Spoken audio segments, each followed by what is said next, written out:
In this video, I want to talk about the three C's of advanced college writing. Now, when I mean advanced college writing, I just mean the second part of the 1 year experience that beginning college students, in theory at least, need to take. So you usually have two composition classes, and a comp one is fall semester, comp two is second semester. Um, the class after that, and it could be numbered various ways with various colleges. So, this is the second part of that first year writing experience. I want to stress something though. Colleges are getting very creative as to how they offer coursework. So this might not be on a schedule semester, a semester schedule. It might be an 8-week class. It might be some other format. So the point is, there are some rudimentary things you need to learn about college writing, and then once you get that down, there's a second half with more advanced concepts and a more advanced research paper. And this is relating to that more advanced research paper. So I want to talk about the three C's relating to advanced research work. And it's still just that basic type of writing you need to learn for your college classes. All right, so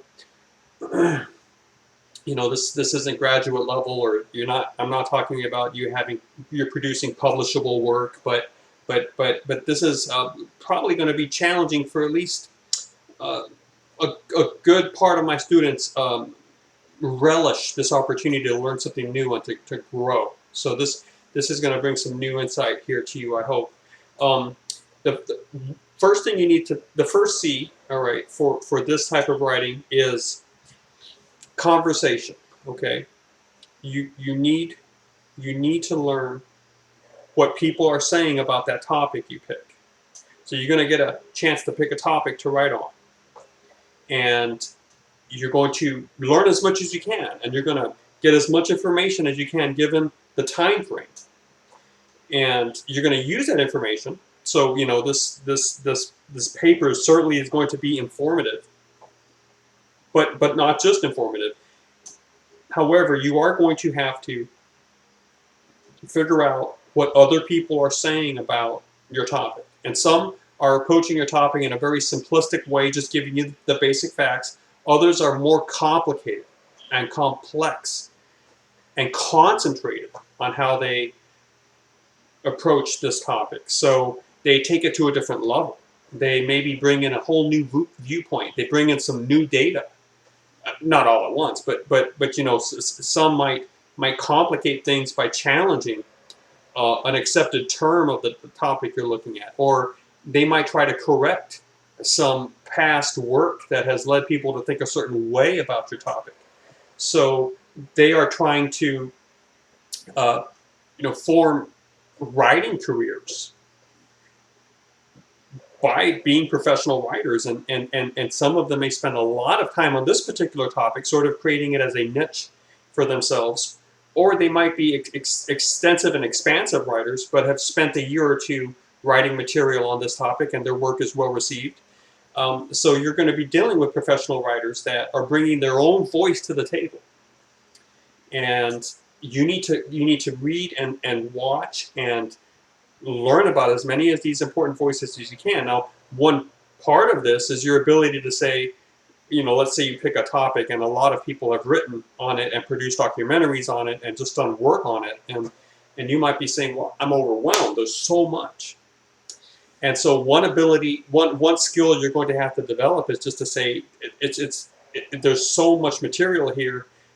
I need to figure out strategies to find a smaller group of material, a smaller group of voices that I need to pay attention to, because these are really the leaders of the pack, if you will, or they've been very influential.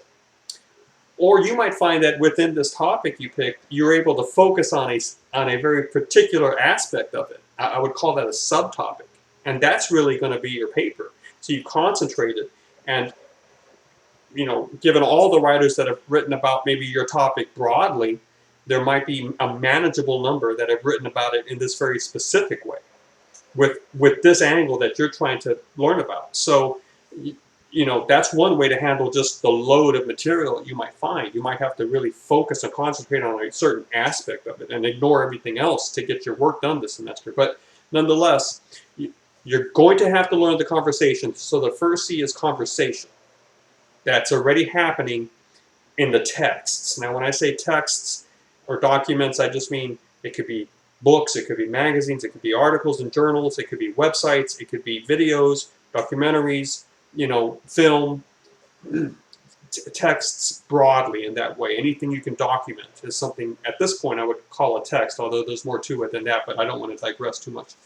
So the first thing is you've got to do that background reading, and you've got to be able to summarize those voices in a review of literature. So I'm going to ask you to review some of those major sources. And at that point, your job just for that section of your paper would just be to summarize what these people are saying, right? Now, that conversation is going to allow you to position yourself as a contributor to the conversation. Okay, so that's the second C. The second C is contribution. All right, so this is why this type of research paper gets a little more challenging, because usually the very basic skills of trying to write academically or academic papers is just learning how to integrate source work, how to deal with quotation mechanics, and paraphrasing, and source integration, source documentation. So, you can get by just writing a very informative paper on something and not really bringing anything new to the table, but what you're really trying to demonstrate to your teacher or to your editor or your writing mentor, tutor, is that, hey, I know how to bring source work into my own writing, and I'm not producing, the idea is I don't necessarily have to produce anything new. All this information here you can get just by Googling the topic, but I'm showing that I can weave it together, produce a document that someone can read, and when I refer to sources, I'm showing I recognize when I need to refer to a source, and then I can put that in a works cited or bibliography, and I can do that correctly. Okay, so that's really just the rules of the game. If you want to consider maybe chess, that's just, that activity is just trying to teach you that the knight goes makes an L, or the bishop moves diagonally, or castles move horizontal or vertical on ranks and files, and the pawn moves a certain way, and en passant is this. I mean, you're just learning the basic rules. Okay, you're not learning how to win. See, you're just learning how to play. So sometimes people will tell me, well, I know how to play something, and I'm like, well, do you know how to just? Are you trying to say you know the rules of the game, or do you know the game so well, strategy, that you can produce and you can win? Okay, so that's really the distinction there. Usually the first part of of just learning academic writing is to get those basic things down. Paraphrasing, source integration, using sources in your work, documenting them right. Okay. Usually that type of writing doesn't go any further than the classroom, because it's meant for the teacher to check whether you're doing things right, and then you're done. Now we're moving on, though, and the more advanced concepts are, you need to become a writer that becomes much more aware of contribution. How are you going to add to this? How are you going to bring a voice that the other people that are writing about it actually want to listen to? See, those people are already involved in the conversation about your topic, and they know it. They know the basic facts. So you can't just present a paper that explains what your topic is to them. They know that. They're never going to read that paper. You have to bring something to the table that the conversation is happening on. By the way, it's very important that you consider this as a conversation with your sources sitting around the table talking to each other. How would you enter that conversation? How do you do conversation just regularly because you're experts at conversation? Well, when you enter a group that's been talking a while about something, usually you listen for a little bit to figure out what they're talking about, right? That's your review of lit, by the way. That's when you are reading you're doing the pre-reading. You're reading before you even start writing. Okay, so you listen, and then once you figure out what the conversation is, then you gauge your own confidence level. Are you ready to enter this conversation about this team, this sports team, or this career choice, or this public issue, political issue, or whatever? Well, if you have something to say, right, you enter the conversation. Now, sometimes you can enter it with a very appropriate question, right? Sometimes you can enter it by bringing in a new term or a new aspect. Sometimes you can bring some more information to the table by sharing your own experiences that the others are not necessarily. But see, you're bringing new data to the conversation. But I guarantee you that you never really take on the art of conversation by simply just parroting what other people are saying. So, someone says something about this topic, and then you kind of just say the same thing and kind of like say it. That's not gonna work. And very soon you're gonna find out how limited that strategy is. So for the type of writing I'm challenging you with now, it's not good enough anymore just to like summarize what the main facts are about that topic and put it together in an informative paper that's just doing that, kind of like a summary paper, because your sources already know that. If you make your sources come to life, pretend they actually are living people, because the authors behind them are, and they get to hear your writing. They're not going to put up with that. They already know all of that. They're going to consider that a waste of their time.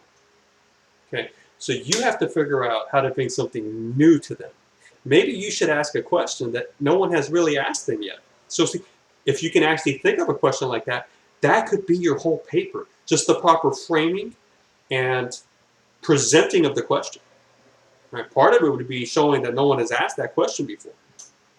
Or maybe you realize they're using a term loosely and no one really has an idea what that term means. They think they do, but one author is using it one way and this other author seems to be using it another way. And maybe you can kind of put your hand up, figuratively and say, hold on a little bit, because we're all talking about this, but I think we're misusing this term, or we're using it sloppily. Here's how you said it. Here's how you said it. Here's why I think that's wrong. I propose this definition. So you see, your whole paper could be about defining one term. If you're actually involved with a topic where you feel like people are being sloppy with terminology or with that term. So that's a strategy. It's called the definitional paper, and it doesn't work all the time. I mean, you actually have to have a topic where you believe there's a term being used very loosely and incorrectly at times. But that's how you would enter that conversation, right? Or if there are other ways. But see, again, I'm telling you, to be a true participant of the conversation, you can't just be silent, so you can't, you have to produce something. But you can't just be a parrot either.